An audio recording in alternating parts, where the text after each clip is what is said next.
Okay, hello. This is Seneca High School. Very nice program. My name is Oscar Perez. I am the coordinator of jazz studies at the John Cali School of Music at Montclair State University. It was a pleasure to hear you play. Thank you for submitting for the National Jazz Festival adjudication. So I'm going to point out a couple things. I put them in my notes as well. One thing that I think, let's see here, I would like to point out to you is that you have some really nice tunes. I really liked Pen Up House. I thought the unison line for the melody was a classic presentation of the tune.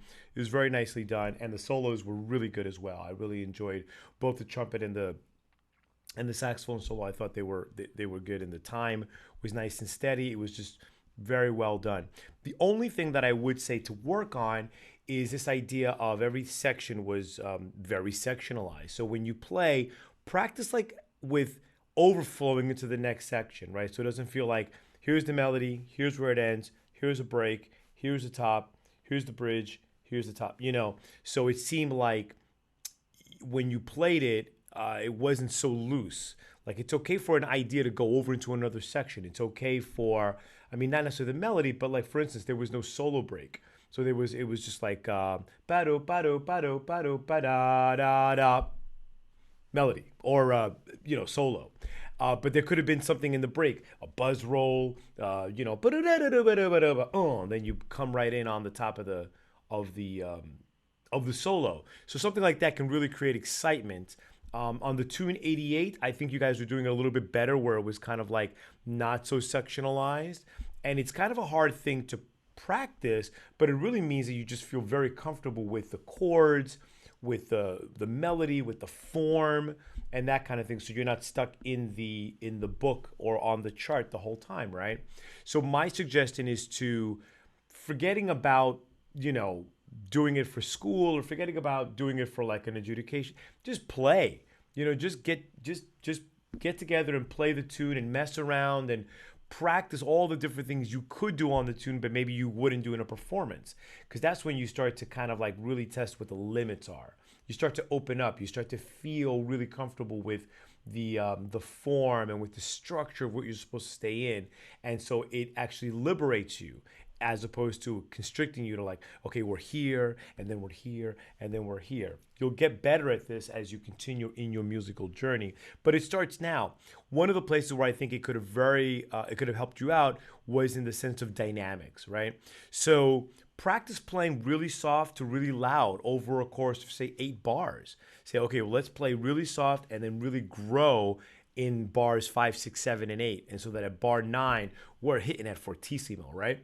If you do those things, you get a really good sense of like what that looks like, what that feels like, what that sounds like, and then tape yourself doing it and really get an idea of what it is. One of the good things about having to record in this fashion is you get to go back and check it out before you submit it. I feel like the presentation was good, but I would have liked to have seen maybe a different camera angle. Didn't even hear the piano that well.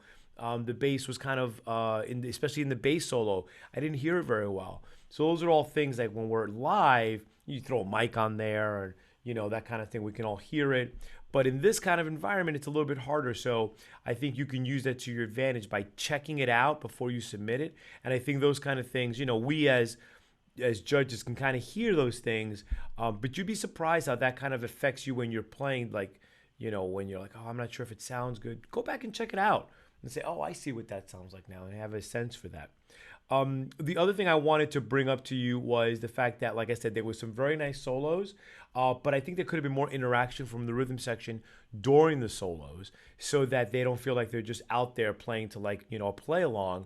Feel free to mix it up, some piano stabs, da da da, some comping on the snare drum that is not so predictable, those kind of things. I think the horn players have some really nice language, so keep exploring, just like playing something that is melodic and then the changes, because there's playing the changes and then playing on top of the changes, right? So where you hear the changes and you're kind of going off and doing your own thing, maybe go outside and come back.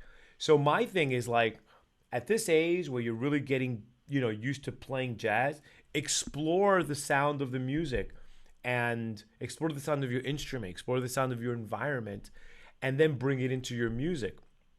But you guys are really on the right path. I really enjoyed listening to you. I thought the blend was good.